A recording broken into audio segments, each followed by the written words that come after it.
So first of all, I see you, kind of, it looks like a medieval knight, but it's somebody who's like, maybe like a squire. And, I see a tower, and so you're in a field. There's a tower. So you're in a field. You're in a field, and there's a tower right there. And it seems to me like you live in that tower or you train in that tower. But I see you kind of, you walk out into the field and there's like grains and wheat and you're just running around having fun doing your cartwheels, kind of running around. I see you alone. And then, far away, there's like the woods, and then there's this person. It's not a menacing person. There's a person on a horse and they're charging towards you.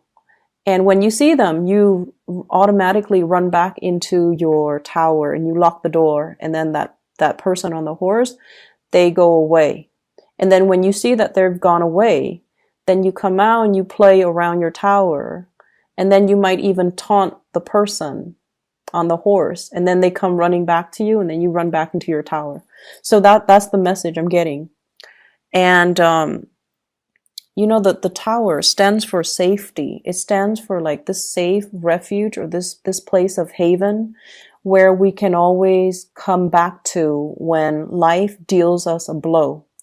And I feel there is a sense here where it can feel over time like your geographical location might be very, very limited. So let's just say, okay, if the tower is in the middle, right? You're bounded by the circumference, like you can only roam so far, okay?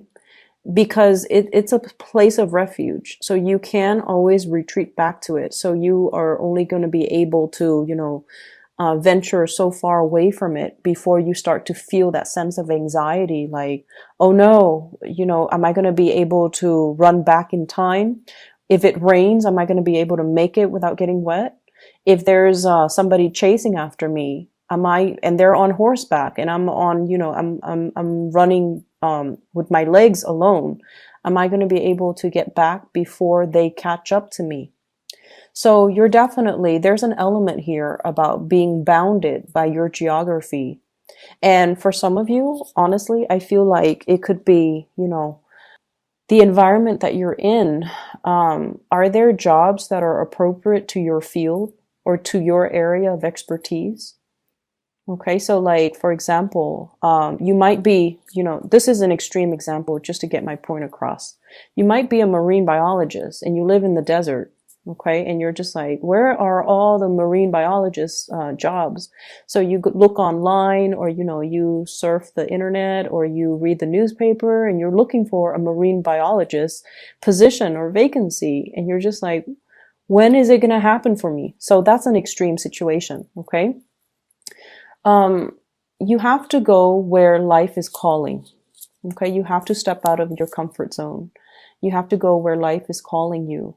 I feel for many of you too. I keep seeing somebody who's like, let's say you grow up in one city, right? You move away for college. And then as soon as you graduate college, you move back to that city. So wherever you grow up, you move away for college and then you come back. And, because it's safe, because after that big milestone in your life, being far away from home, you feel homesick, or you feel like, oh, I've already done my fun. I've already put in my 4 years. I've already lived on my own. I should move back. And then I see some of you move back and then you move away for example, grad school. And then you have like an amazing time. And then after grad school, you automatically just bounce back, like tether. It feels like something is tethering you to it. And for you, it could be family. For you, it could be that familiarity. But I definitely feel a cycle in your life is getting ready to wrap up. And you kind of need to move forward and you kind of need to move on, okay? So what we have here is the world. So this is like expansiveness, opportunities knocking on your door, things opening up for you. But the nature of a fixed sign, and especially your sign, you're very, very homebound and you're very, very family oriented. And I also feel like as much as you want to travel and have fun and explore, you reserve those things for things that you can do on a weekend, things that you can do on holiday, things that you can do on vacation.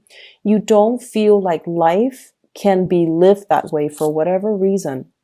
And so this is a card about great expansion, but it's also a double-edged sword because that bunny is encased in this bubble. And so it's almost like nibbling at life rather than living it fully. Okay. So there's a lot of fear I'm sensing, fear about change and the unknown. You have a travel opportunity coming up here. So the Chariot usually indicates to me some travel over land, relocation, and things like that. But you are very conflicted. Okay. Emotionally, you're very conflicted because once again, there is my place of refuge, but there's like a whole world of opportunities out there for me.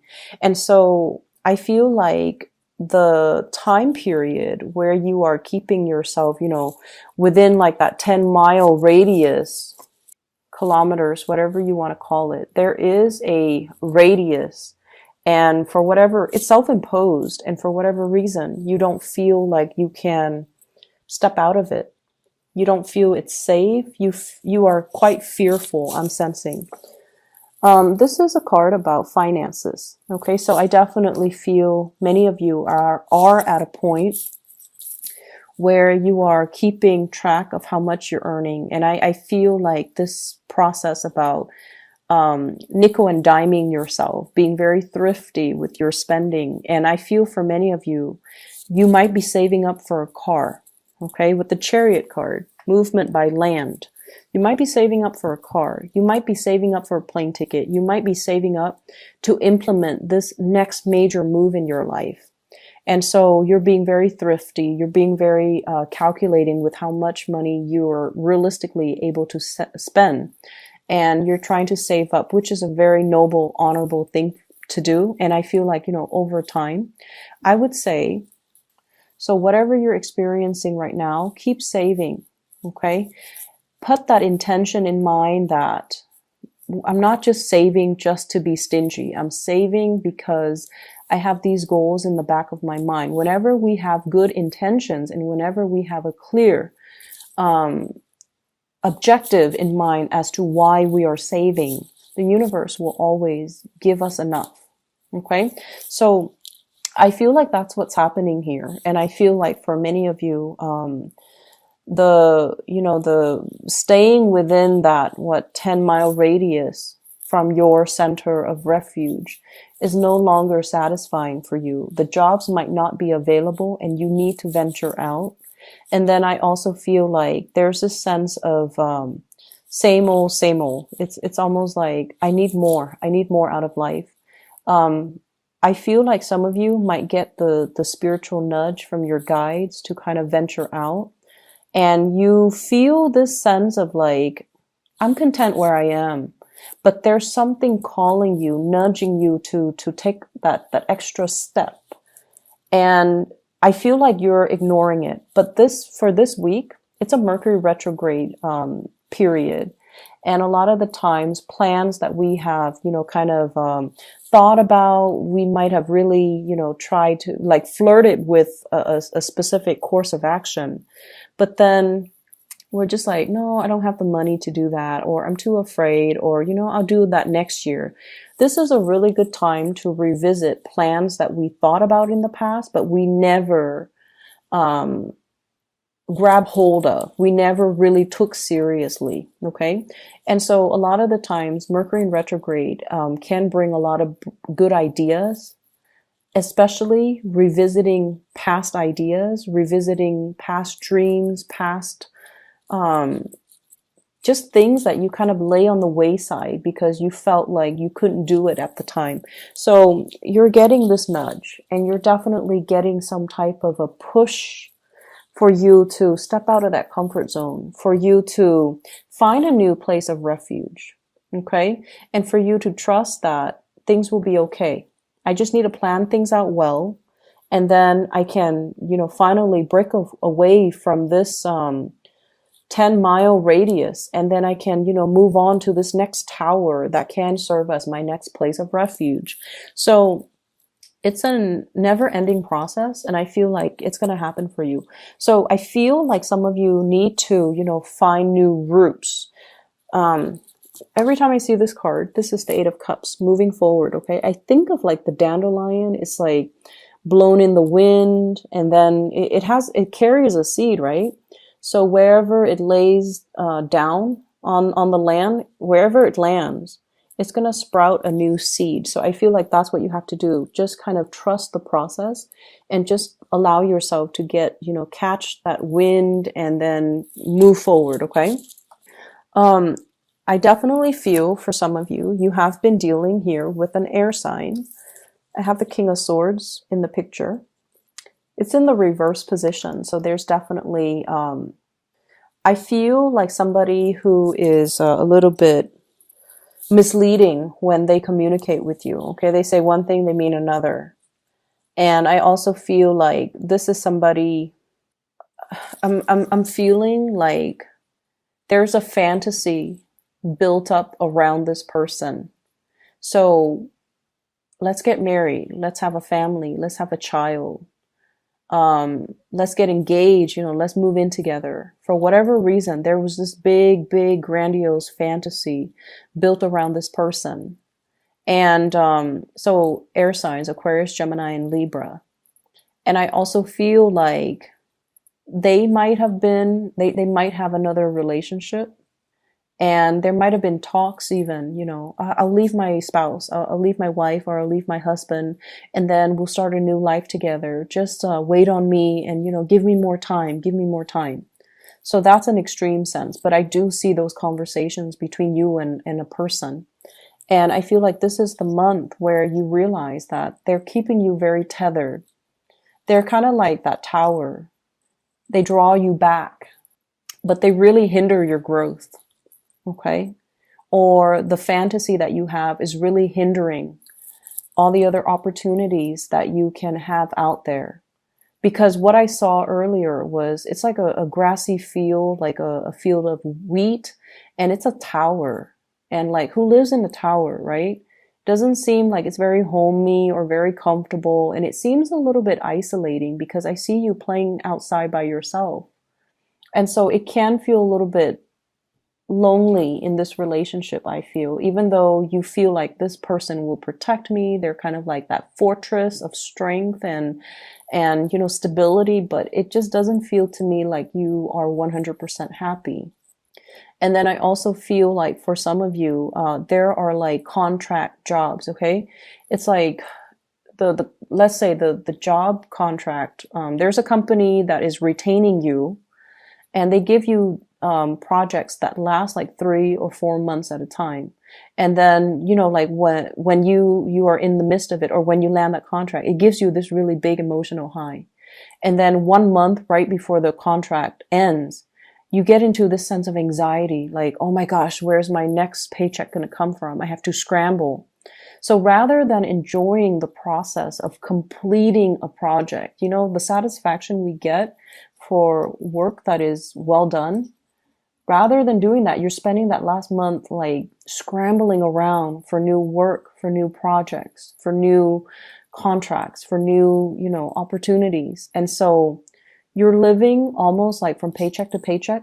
You're living almost like from one provisional time frame. There's a definite start date and there's a definite end date. And then you're scrambling for the next start date and the next end date. So it feels like you can't really plan anything long term because everything revolves around, start, end date, start, end date.